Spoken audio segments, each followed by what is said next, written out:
125 CC segment में ना गिन चुन के किसी बाइक में देखने को मिलेगा। उस बाइक में ना air plus oil cooling system है। ये फीचर एक आता है सिर्फ 125 सीसी में KTM है, जो कि लिक्विड कूल इंजन है। एंड जैसे कि मैंने बताया था कि मेरी बाइक 360 किलोमीटर चल गई है। एंड उसके बाद मेरे बाइक में जितना भी रिमेनिंग पेट्रोल है ना, उसमें बाइक जाने वाली है 140 किलोमीटर। यानी कि ये जो टैंक है ना 10 लीटर का, कुल मिला के 500 किलोमीटर बाइक का रेंज आ रहा है एक बार फुल टंकी में। यानी कि बाइक निकाल के दे रही है 50 की एवरेज।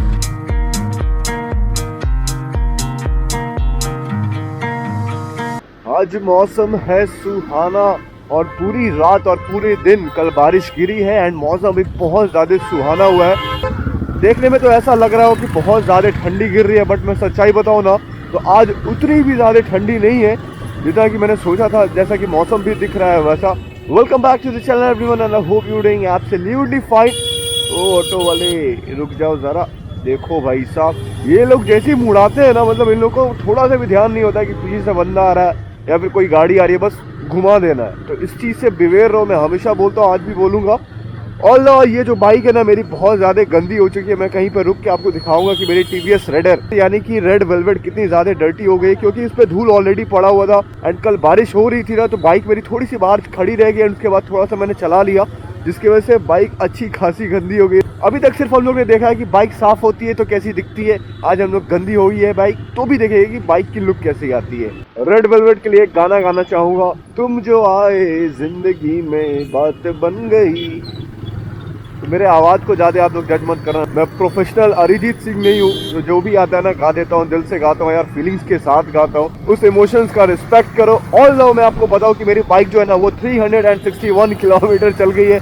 अभी सोच रहे हो यार क्या बंदा पका रहा है, हर बार बताता है इतनी चली है, इतनी चली है, इतनी चली है। क्योंकि मैंने अभी तक इसमें कोई लॉन्ग राइड नहीं करा है, इसलिए इतनी कम चली हुई है। ऑल्दो इसकी जो फर्स्ट सर्विस है ना वो पेंडिंग है। उससे पहले बाइक में क्या क्या इशू आया है वो सारा चीज़ मैं आपको बताऊँगा इस वाले व्लॉग में।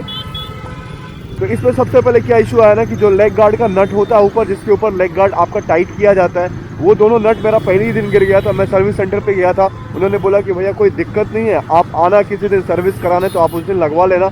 एंड दूसरी चीज़ क्या है ना, ये जो क्लच लीवर है ना, इसका जो ऊपर का नट है वो शायद से ढीला है। एंड उसकी वजह से ना कट कट कट कट करके आवाज़ आती है। एंड तीसरी चीज़ क्या है ना, इसका जो लुकिंग ग्लास है ना उसमें कहीं ना कहीं से आवाज़ है। यानी कि इसका जो प्लास्टिक क्वालिटी मैंने शुरू में बताया था, प्लास्टिक क्वालिटी उतनी अव्वल दर्जे की नहीं है। तो इसका जो प्लास्टिक क्वालिटी है ना, इसमें कहीं ना कहीं से आवाज़ है। एंड चौथी चीज़ क्या है ना कि इसका मीटर कंसोल में कहीं से झन आवाज़ आती है जब आप एक्सीलेट करते हो या फिर बाइक भगाते हो। तो ये सारी चीज़ें हैं, बाइक में थोड़ी सी कमियां मेरे को समझ में आई है। और कई कमी नहीं है, मतलब चलने में फैंटास्टिक बाइक है। एंड एवरेज के नाम पे तो ये एवरेज का बाप है ये गाड़ी। किसी भी गाड़ी से आप कंपेयर कर लो 125 सीसी सेगमेंट में। तो अभी मैं रुका हूँ आपको बाइक की कंडीशन दिखाने की, बाइक किस तरीके से गंदी हुई। तो पीछे का सेक्शन ज़्यादा गंदा नहीं है, बट ऊपर से देखोगे ना तो ये पूरा मतलब धूल के ऊपर पानी जब जमता है ना तो अजीब सा गंदा करता है, वैसे ही गंदा कर रहा है। एंड मैं आपको पिछले व्लॉग में शिवम को दिखाना भूल गया था। तो हे इस शिवम जिसने कि मेरे को सजेस्ट करा था कि भाई आप ये वाली बाइक लो। हम लोग स्कूटी लेने गए थे क्या शिवम, उस समय क्या सीन हुआ था कि मैं स्कूटी ले लिया था। एंड शिवम मेरे को बोलता है कि अगर आप स्कूटी पे बैठोगे तो स्कूटी पे बैठने के बाद पैर ऐसे ही रहेगा। मतलब जो स्कूटी चलाते या फिर जिनके पास स्कूटी है ना, मतलब वो रिलेट कर पाएंगे कि स्कूटी पे कैसे लोग बैठते हैं क्या भाई। यस। एंड पीछे का ये सेक्शन देखो, मतलब पीछे से भी डर्टी हुई है बाइक। ओवरऑल बाइक की जो परफॉर्मेंस है ना गाइस, शिवम को फिर से हैट्स ऑफ है कि मेरे को अच्छा बाइक सजेस्ट कर दिया। एंड मैं स्कूटी लेते लेते बच गया। ऐसा नहीं कह रहा हूँ कि स्कूटी बेकार चीज़ है, बट पर्सनली अगर एज अ बाइकर मैं देखूँ ना तो आई डोंट प्रेफर स्कूटी। ये घोड़े का एम्बलम ना अभी तक मैंने प्लास्टिक में कैद रखा है। एंड इस पर मैं सोच रहा हूँ सेरेमिक कोटिंग कराने का, जो कि बहुत जल्द करा भी दूंगा।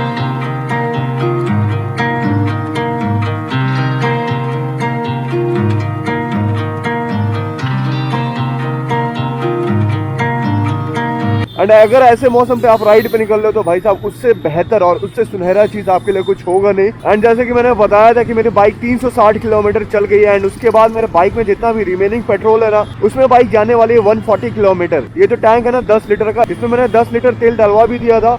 एंड 360 किलोमीटर ऑलरेडी बाइक जा चुकी है। एंड 140 किलोमीटर और जाएगी, यानी कि कुल मिलाकर 500 किलोमीटर बाइक का रेंज आ रहा है एक बार फुल टंकी में। यानी कि बाइक निकाल के दे रही है 50 की एवरेज। एंड यहाँ सामने से बहुत ही सॉलिड वाली चेकिंग लगी है। लेट अस सी कि हमें रोका जाता है कि नहीं, बट नोबडी स्टॉप्ड अस। यार क्या ही सीन था, खतरनाक वाला। मतलब बीच रोड पर रोक के चेकिंग हो रही है यार। एक बहुत मजे की बात बताता हूँ, जब मैं TVS कंपनी ओन नहीं करता था ना, तो मैं TVS के बहुत अगेंस्ट रहता था कि यार कैसी बाइक निकालती है, कैसी बाइक नहीं। क्योंकि एक अपाची 310 एक मेरा फ्रेंड खरीदा था, एंड उस बाइक में ना मतलब इतनी महंगी बाइक में कुछ इशू आ गया था, उसके वजह से मैंने टीवीएस को ना कैटेगराइज कर लिया था कि this is not a good company. वो जो मेरा मिथ था ना वो टूट गया जब मैंने इस बाइक को परचेज करा, बिकॉज इस बाइक की जो स्टेबिलिटी है ना गाइस, आप वो होंडा शाइन में या फिर हीरो ग्लैमर में आपको वो चीज़ नहीं मिलने वाली है। जो लुक है इस बाइक की एंड जितनी एडवांस बाइक है ना वो शायद ही 125 सीसी सेगमेंट में कोई और बाइक आती होगी। अगर आप KTM ड्यूक की तरफ जाओगे तो आपको वो बाइक कॉस्ट करने वाली है 1,93,000 ऑन रोड, मतलब आपको 2 लाख रुपए खर्च करने पड़ेंगे एंड 1 लाख रुपए में आपको ये गाड़ी मिली है जो कि उससे ज्यादा लोडेड है।